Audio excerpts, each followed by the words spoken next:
Hey everybody, Drew Lentz, the wireless nerd here, and today I got an exceptional opportunity to sit down with the Texas Broadband Development Office, Connect Texas, and the Lower Rio Grande Valley Development Council, where we discussed the $3.3 billion in BEAD funding that the state of Texas got to help get broadband to everybody in our entire community across the state.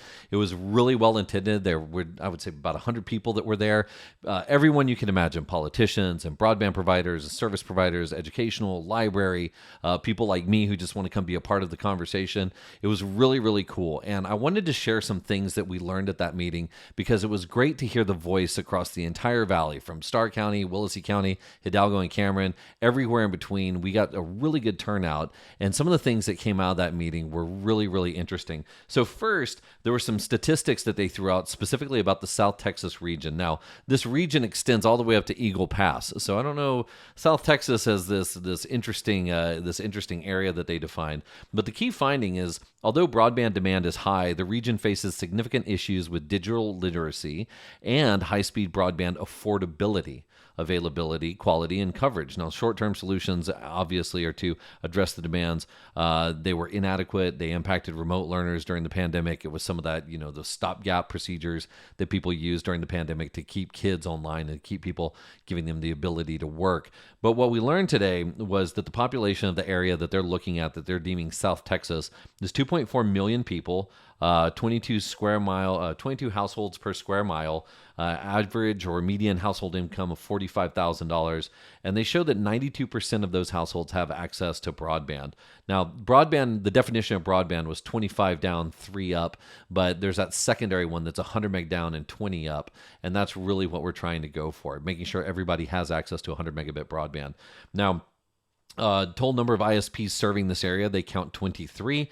Total locations, 824,489, 3.45% unserved, and 1.73% underserved. Now, the definition there is unserved means they don't even have access to 25 by 3.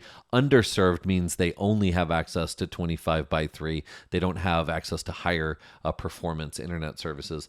But the one thing that kept coming up, we broke out into these groups and we talked about what the key problems are in our area, why people aren't subscribing to broadband services, what the issue is specifically in our region down here in the Lower Rio Grande Valley. And the group of people I had at my table represented Brownsville, McAllen, housing authorities, Roma, we had Rio Grande City, we had Los Fresnos, we had McAllen, all of us sitting at one table. Harlingen was there. And at the table, we started to really identify what was happening and why it was happening. And the two things that kept coming up that were the big issues or the big speed bumps when it comes to broadband adoption, number one was affordability. We talked about what affordability means at our little breakout session. Is it $50 a month, $40, $30, $20 a month? And it seemed that there was a sweet spot there where everyone at the table thought that $20 a month was going to be that affordable bracket. But then when we started to discuss $10 a month, well, then we all realized, people would probably subscribe in order of magnitudes more if it was a $20 a month plan versus a $10 a month plan, So it's interesting to think about how affordability comes into play. And we had a really interesting moment where the person from Roma stepped up and said, hey, we were trying to get streetlights passed in this certain neighborhood, and we couldn't get one person to sign off on streetlights. The whole neighborhood had signed off on streetlights except for one person who refused to sign the proposal that was going to cost $30 a year. And when they met with her, they said, hey, why is it that you won't sign? It's $30 a year. And she said, well, I just can't afford it. Well, the person who was the advocate for this looked down and saw her nails. And she said, well, how much did your nails cost? And she said, well, they were $70. And she said, you'll spend $70 on your nails a couple times a year, but you won't spend $30 once a year for streetlights. And the lady said, that makes a lot of sense. And that unlocks something for us from a thought perspective. Is it just that people in the area cannot afford it, or is that they won't afford it for whatever reason? And that led to the conversation about education. What does it mean to have broadband access? And we live in an area where we want to make sure that everyone understands what the potential of broadband means for them.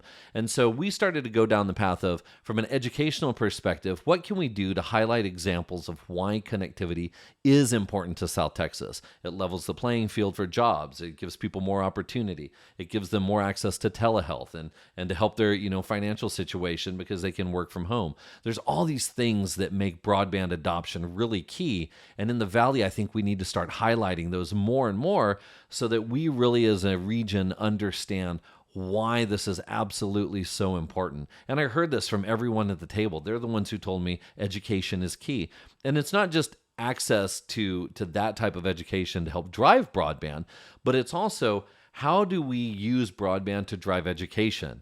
How do we get people to say, hey, you know what? Now I can take online classes. Now I can have more information that I have access to at my fingertips. And so education becomes this primary focus, not just educating our area about the benefits of broadband and high-speed connectivity and why it's great for our community, but also how to use that to further their education. So that's what we talked about today. It was a phenomenal meeting. It's the first of, I hope, many. This funding is coming down the pipe pretty soon. There's $3.3 billion of the $42 billion allocated just for the state of Texas, 3.3. So we'll see how much of that funding we get down here in South Texas. We'll see who can then put it to use, because that's the other part of the problem. It's not just about getting the funding. Once we have the funding, what are we doing with it? How are we using that funding to help people who need help either getting access to computers or digital literacy or understanding how to set up an email address? How do we use the money to help drive that so that we can drive that broadband penetration? And then when that actually comes up, what decisions are these cities and communities, municipalities, businesses, libraries, school districts, what decisions are they making about the use of funds that's putting it to good use? Is it running fiber optic cables from point A to point B? Is it covering the whole area with 5G? Is it providing Wi-Fi in the community? Is it buying a bunch of hotspots and then handing them out? What method is going to work best in these communities down here in South Texas? We don't know yet, but that's what we're going to find out as these meetings continue. And I think big thanks again to LRGVDC for hosting us there. Manny, it was great to hang out and meet with you. And like I said, there were so many great people there. I'm sure there's going to be some coverage coming out about the event itself. But if you want to get involved, if you're interested in where broadband is going in South Texas, this is a great time to get in at a very wonderful level where now there are a lot of interested parties and there's money coming down that we can be a part of, that we can take advantage of to help drive broadband adoption in South Texas. So anyway, just thought I'd share that with you. If you need more information, please feel free to drop me a line, drew@drewlentz.com, and I hope to see you at the next broadband development meeting here in South Texas. Thanks for listening.